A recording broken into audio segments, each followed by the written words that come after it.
নমস্কাৰ আজিৰ ভিডিঅ'ত এটা অতি গুৰুত্বপূৰ্ণ বিষয় আলোচনা কৰিবলৈ ওলাইছো বিষয়টো হ'ল নিয়মানুবৰ্তিতা বা ডিসিপ্লিন বা নিয়মানুবৰ্তিতাক আমি শৃংখলা বুলিও ক'ব পাৰোঁ আৰু ই কেনেকৈ এটা গুৰুত্বপূৰ্ণ জীৱন দক্ষতা আচ্ছা এটা কথা হ'ল যে ডিসিপ্লিনৰ কথা আমি প্ৰায় শুনো যে আমাৰ ডিসিপ্লিন থাকিব লাগে তেনেহলে আমি জীৱনত আগুৱাই যাব পাৰোঁ সফলতা লাভ কৰিব পাৰোঁ কিন্তু এই ডিসিপ্লিন মানে কেনেকৈ এটা গুৰুত্বপূৰ্ণ জীৱন দক্ষতা আৰু আমাৰ জীৱনৰ বিভিন্ন ক্ষেত্ৰত আমি কেনেকৈ নিয়মানুবৰ্তিতা বজাই ৰাখিব লাগে সেইখিনি কথা আজি অলপ আলোচনা কৰা হ'ব আচ্ছা এটা কথা হ'ল যে এই নিয়মানুবৰ্তিতা বা ডিসিপ্লিন মানে কি তাক শৃংখলা বুলিও ক'ব পাৰোঁ নিয়মানুবৰ্তিতা হৈছে নিজৰ চিন্তা অনুভূতি আৰু কৰ্মক নিয়ন্ত্ৰণ কৰি সদায় সঠিক বা প্ৰয়োজনীয় কাম কৰা আনকি যেতিয়া আপুনি কৰিব নিবিচাৰে ধৰক কিবা যিবিলাক আমাৰ সঠিক বা প্ৰয়োজনীয় কাম আমি ধৰক আমাৰ দৈনন্দিন জীৱনত যিবিলাক কাম কৰোঁ নিজৰ চিন্তা অনুভূতি আৰু কৰ্মক নিয়ন্ত্ৰণ কৰিব লাগিব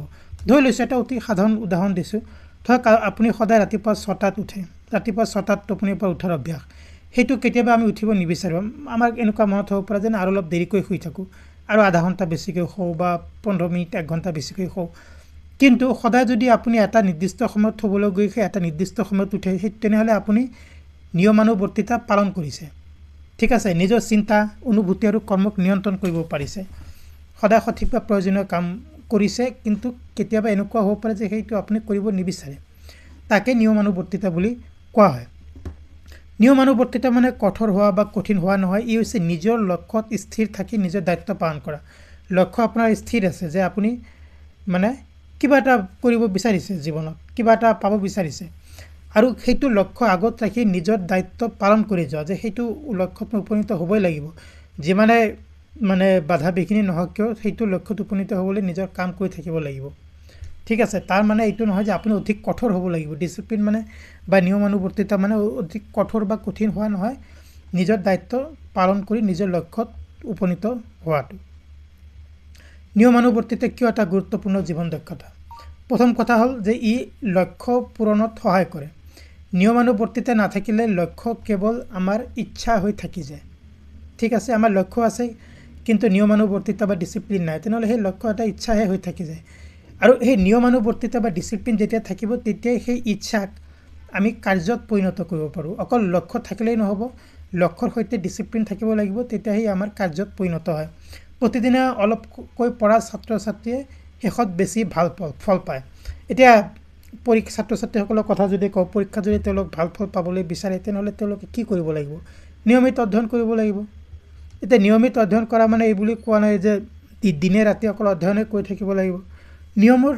যিখিনি পাঠ্যক্ৰম সেইখিনি যদি সদায় প্ৰতিদিনে পঢ়ি থকা হয় স্কুলত বা কলেজত যি শিকোৱা হয় সেইখিনি নিয়মিতভাৱে পঢ়ি থাকিলে অৱশেষত ছাত্ৰজনে বা ছাত্ৰীজনীয়ে ভাল ফলাফল পাবই নিয়মানুবৰ্তিতাৰ সহায়ত এক ধাৰাবাহিকতা গঢ়ি তোলে যিকোনো ক্ষেত্ৰত সফলতা লাভ কৰিবলৈ হ'লে নিয়মীয়াকৈ কাম কৰাটো অত্যন্ত প্ৰয়োজনীয় সফলতা পাবলৈ হ'লে নিয়মীয়াকৈ কাম কৰিবই লাগিব শৃংখলাই আপোনাক প্ৰতিদিনে আগবাঢ়ি যাবলৈ সহায় কৰে আনকি যেতিয়া প্ৰেৰণা কম হয় যিকোনো ক্ষেত্ৰত যদি আমাক সফলতা লাভ কৰিব লাগে আমি যদি আমাৰ জীৱনত এজন সফল ব্যক্তি হ'ব বিচাৰোঁ নিয়মানুবৰ্তিতা থাকিবই লাগিব আৰু নিয়মানুবৰ্তিতা থাকিলেই নহ'ব নিয়মীয়াকৈ কাম কৰিবই লাগিব সেই নিয়মীয়াকৈ কাম কৰাটোৱে এটা নিয়মানুবৰ্তিতা বা ডিসিপ্লিন আৰু শৃংখলা বা এই যে নিয়মানুবৰ্তিতাই আপোনাক প্ৰতিদিনে আগুৱাই যাবলৈ সহায় কৰে যেতিয়া আপোনাৰ প্ৰেৰণা কম হয় এতিয়া ধৰক কিবা এটা কথাত আপোনাৰ ধৰক ভাল লগা নাই কিন্তু আপোনাক ৰাতিপুৱা উঠিবই লাগিব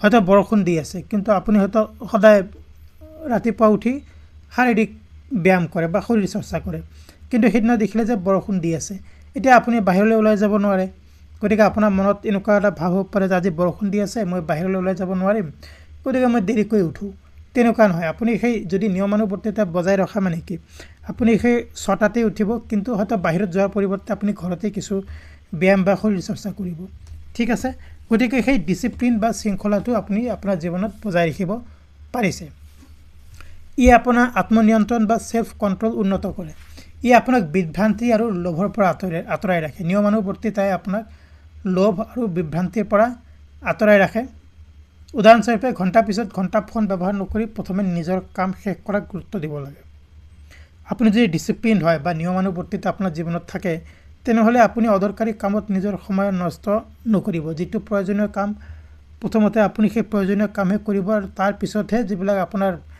অৱসৰ সময়ৰ কাম তেতিয়াহে আপুনি সেই অৱসৰ সময়ৰ কামবিলাক কৰিব। গতিকে বিভ্ৰান্তি আৰু লোভৰ পৰা আপোনাক দূৰত ৰাখে। ই আপোনাৰ দায়িত্ববোধ বিকশিত কৰে। এজন শৃংখলাবান বা এজন নিয়মানুবৰ্তিতা অৱলম্বন কৰা ব্যক্তি নিজৰ সময় আৰু কামৰ দায়িত্ব লয়। ই ব্যক্তিগত আৰু পেছাগত জীৱনত আপোনাৰ বিশ্বাসযোগ্যতা বৃদ্ধি কৰে। যেনে ধৰক আপুনি মানে কি ধৰি লৈছোঁ এজন শৃংখলাবদ্ধ বা নিয়মানুবৰ্তিতা পালন কৰা মানুহ ধৰক মানে অফিচলৈ সময়মতে যায়, সময়মতে অফিচত কাম শেষ কৰে। গতিকে সেইজন লোকে বেছি বিশ্বাসযোগ্য হ'ব পাৰিব নিজৰ কৰ্মক্ষেত্ৰত। ঠিক আছে। ই মানসিক চাপ কমায়। যেতিয়া আপুনি এটা ৰুটিন মানি চলে, যেতিয়া আপুনি এটা দৈনন্দিন দিনপঞ্জী মানি চলে, তেতিয়া আপোনাৰ কামবোৰ অধিক সংগঠিত হয়। যেনে ধৰক আপুনি ৰাতিপুৱা ধৰক 6টাৰ ভিতৰত উঠিব, ৰাতিপুৱা ধৰক 1 ঘণ্টা বা আধা ঘণ্টা আপুনি এক্সাৰচাইজ ব্যায়াম কৰিব, তাৰপিছত আপুনি অফিচ স্কুল কলেজ য'লৈ নাযায় যাব। গতিকে সেইখিনি সময়ত যদি আপুনি এটা ৰুটিন মানি চলে, সেই ৰুটিন অনুযায়ী কাম কৰিলে আপোনাৰ কামবোৰ অধিক সংগঠিত হয়। এনেকুৱা নহয় যে আপোনাৰ ক্লাছ 9টাৰ পৰা আৰম্ভ হ'ব কিন্তু আপুনি ধৰক 8টালৈকে শুয়ে আছে, সেইটো কৰিব নালাগে। কাৰণ তেনে ক্ষেত্ৰত কি হয়, যিমানে আপোনাৰ কম বিলম্ব হ'ব শেষ মুহূৰ্তৰ চাপো সিমানেই কম হ'ব। যিমানে আপুনি নিয়মানুবৰ্তিতা বা শৃংখলাবদ্ধ নহ'ব সিমানে আপোনাৰ জীৱনত চাপ বাঢ়ি যাব। কিছু উদাহৰণ দিছোঁ নিয়মানুবৰ্তিতা বা শৃংখলাবদ্ধতাৰ। ছাত্ৰ জীৱন প্ৰতিদিনে 2-3 ঘণ্টাকৈ পঢ়া, সময়মতে হোমৱৰ্ক কৰা। 2-3 ঘণ্টা বুলি পঢ়া বুলি এই নহয় যে আমি 2-3 ঘণ্টাই পঢ়িব লাগে। মানে এইখিনি মিনিমাম যদি কৰিব পাৰে তেনেহ'লে আমি পৰীক্ষাৰ আগৰ দিনাখন মানে বেছি চাপ লৈ অধ্যয়ন নকৰিলেও হ'ল। আৰু যিবিলাক আমাৰ হোমৱৰ্ক থাকে, এছাইনমেণ্ট থাকে, সেইবিলাক সময়মতে কৰি যাব লাগে শৃংখলাবদ্ধভাৱে বা উইথ ডিচিপ্লিন। স্বাস্থ্য আৰু ফিটনেছ, নিয়মীয়াকৈ সোনকালে উঠি ব্যায়াম কৰা। মই কৈছোঁৱে, জাংক ফুড এৰি স্বাস্থ্যকৰ খাদ্য খোৱা। আমাৰ বহুতে জাংক ফুড বা ভজা পোৰা বস্তু ফাষ্টফুড খাই ভাল পায়, সেইবিলাক খাব নালাগে, কমকৈ খাব লাগে যিমান পাৰি। আৰু স্বাস্থ্যকৰ খাদ্য খাব লাগে, যেনে ধৰণৰ ভাত, ৰুটি, শাক পাচলি ইত্যাদি বেছিকৈ খাব লাগে। আৰু ইও এটা কিন্তু নিয়মানুবৰ্তিতাৰ উদাহৰণ। কৰ্মজীৱনৰ কথা মই ক'লোঁ, সময়মতে কামত উপস্থিত হোৱা, নিৰ্ধাৰিত সময়মতে কামসমূহ সম্পূৰ্ণ কৰা। তেনেহ'লে আমাৰ ব্যক্তিগত জীৱনত কোনো চাপ নাথাকে, মানসিক অশান্তি নাথাকে। আৰ্থিক নিয়মানুবৰ্তিতা অতিশয় গুৰুত্বপূৰ্ণ। আমি ধৰক টকা উপাৰ্জন কৰোঁ, এতিয়া প্ৰতি মাহে আমি টকা সঞ্চয় কৰিব লাগে, অপ্ৰয়োজনীয় খৰচ কৰিব নালাগে। বা যিসকলে টকা উপাৰ্জন নকৰে তেওঁলোকে পকেট মানিৰ পৰা কিছু পইচা হ'লেও সঞ্চয় কৰিব লাগে।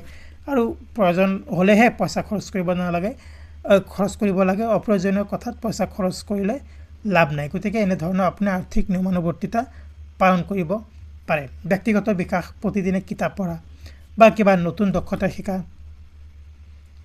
সহজে বুজিবলৈ হ'লে নিয়মানুবৰ্তিতা হৈছে আমাৰ লক্ষ্য আৰু সফলতাৰ মাজৰ সেতু। আমাৰ এটাই লক্ষ্য থাকে জীৱনত, ঠিক আছে। আৰু সেই লক্ষ্যত উপনীত হ'ব পৰাটোৱে হ'ল আমাৰ সফলতা।